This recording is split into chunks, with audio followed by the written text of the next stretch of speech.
muhungu wanjye hano ndaza kuba umunyakuri kandi nta kujenjeka ndaza kugushyiriramo. Akiri inama nkugenera imbere yuko ujya gushaka umugore cyangwa se umukunzi uzakuviramo umugore. Abagabo, abasore, abagore muri hehe? Ni inama data papa wanjye yampaye mbere yuko nubaka urugo n'ugushaka umugore. Ni ubutumwa baduhaye nanone bwumve neza mbugusomere.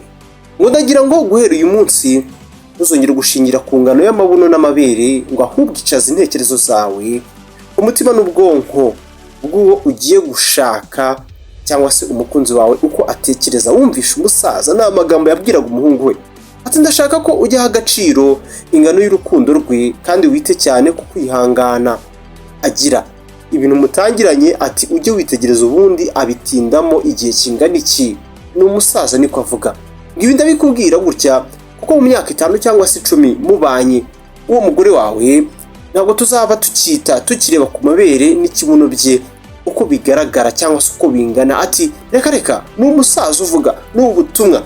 Ati ndaguha urugero. Ni umusaza wibwiraga umuhungu we ati itegereza mama wawe nyoko wumve. Ati reba nyoko umwitegereze. Ati ubu mama wawe afite agatuza karambuye nk'urubaho.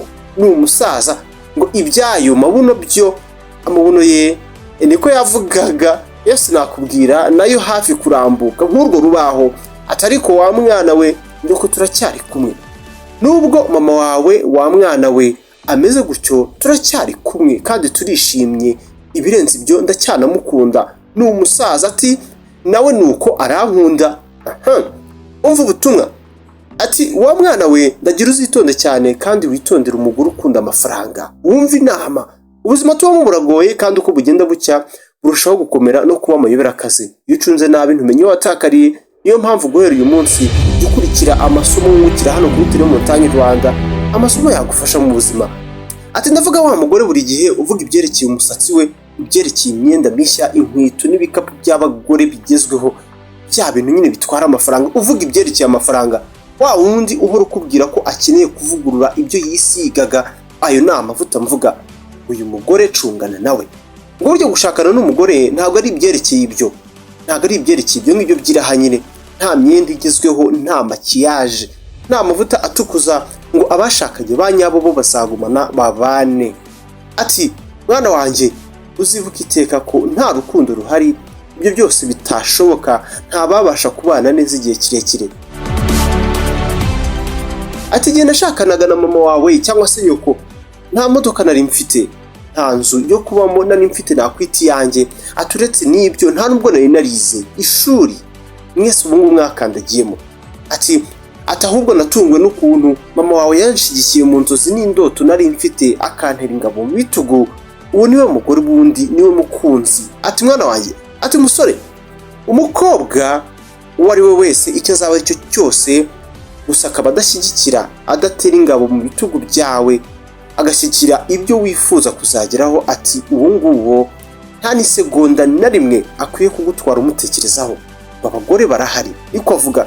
Ati abagore bo bahanabona inzozi zawe kukurusha no kukurusha bo barahari bazireba kukurusha. Wowe itonde gato ngo uzaba uri umunyamahirwe nuhura n'ubo. Fungura amatwi yawe neza wumve. Nguyu umugore ugomba kuzahungira kure ntimuhura. Ati sinzakubonana nawe, sinzumva ibyawe n'uyu mugore uteye gutya. Ngo ntuzigere na rimwe wisanga uri gushyingiranwa n'umugore nk'uyu cyangwa se uzabyicuze dore ko nanabikubwiye. Ati ndavuga wa mugore uhorana ibintu bibi avuga ku bandi hafi ya buri umwe ugasanga muvugaho ibintu bibi. Umusaza ati numubona nk'uyu uzirukanke. Ngo bumwe mu bwoko bubi bw'umugore wahura nawe mu buzima ngo ni wa mugore uhora uburana kuri buri kimwe. Niba waguze iki? Ati wakabaye ko waguze kiriya.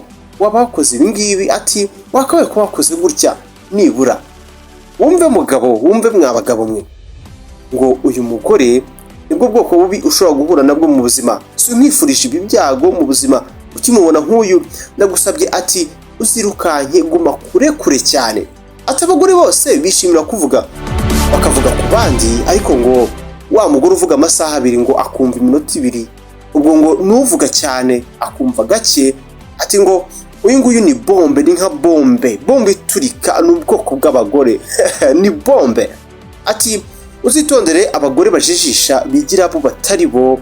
ati igitangaje ni ukuntu umugore nk'uyu wigira uwo atari we burya byoroshye kumumenya, ngo ariko abagabo benshi mugwa muri uyu mutego. Reba nkwereke, buri gihe ngo uyu mugore kenshi uzabona yigira umuntu uzi buri kimwe, buri kintu azajya yigira nkaho agifiteho amakuru.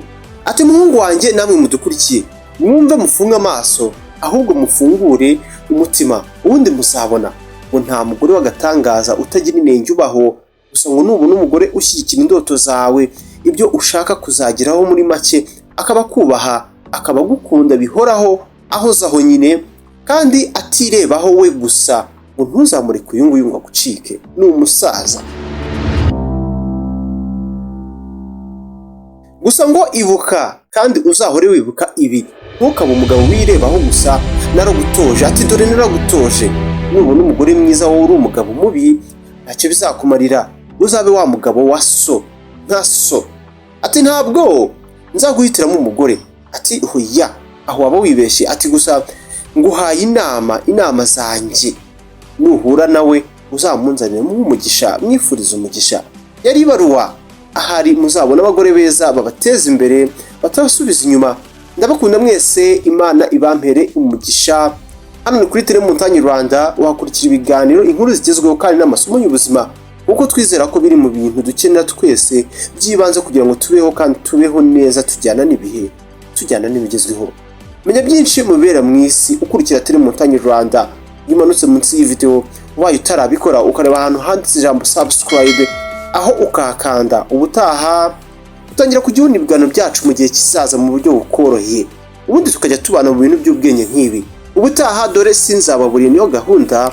Nitwe Samuel Mugisha, reka Imana iduhane umugisha, nimukore ako kantu ni subscribe.